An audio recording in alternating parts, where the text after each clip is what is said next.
buntag mga idol, may itudlo ko ninyo, simpleng sudan lang para dinato niya sudan. O, tanawa. O, kana. Mauni ang buwad, bulinaw. Nga, yun siya nila ko. Gisadong buwad, bulinaw. Naghiwa ko og ahos, bombay, gamay nga luya, og kamatis. Separate na ko og prito ganina ang buwad bulinaw. Pero kuhaan na to og ulo mga idol, ang buwad bulinaw. O, dipangguntingan na ko og ulo.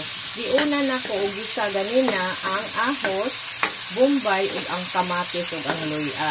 And then, timplahan ko siya gamay, oyster sauce, kay gihugasan na naho ang bulinaw ganiha. Mauna ni siya, ukay-ukayon, and then, sudan na.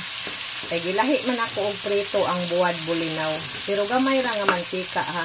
Ang gamito nato sa pagprito ay olive oil. Para gamay ra jud siya og oil. Oh, so, gitimplahan na. Oyster sauce ang ako gitimpla. Gamay lang kay nabutangan lang po siya gamay water. Kay tabangon man ni nga bulinaw. Kay gihugasan na og maayo ang bulinaw mga idol. So, diba? Sudan na. Inana ra kadali ang magluto og sudan nga dinato, di ba? O, samo kayo ang buhok kay inigmata, dugay man ta usahay makamata lagi, pero lami ni siya nga sudan. Kay nga no, anong healthy siya kay ang bulinaw ako man ning gihugasan, gipangguntingan ako ang ulo. Oh, wala na siya ulo.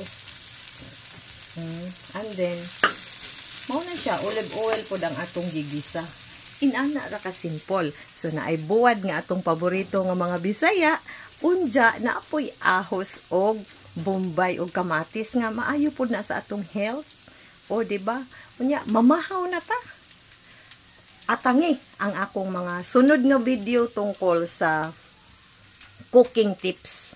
Oo, kada Biyernes na siya. Sa alas 12 sa udto, mauna na ko ang pag-upload sa akong mga cooking tips, mga videos about cooking.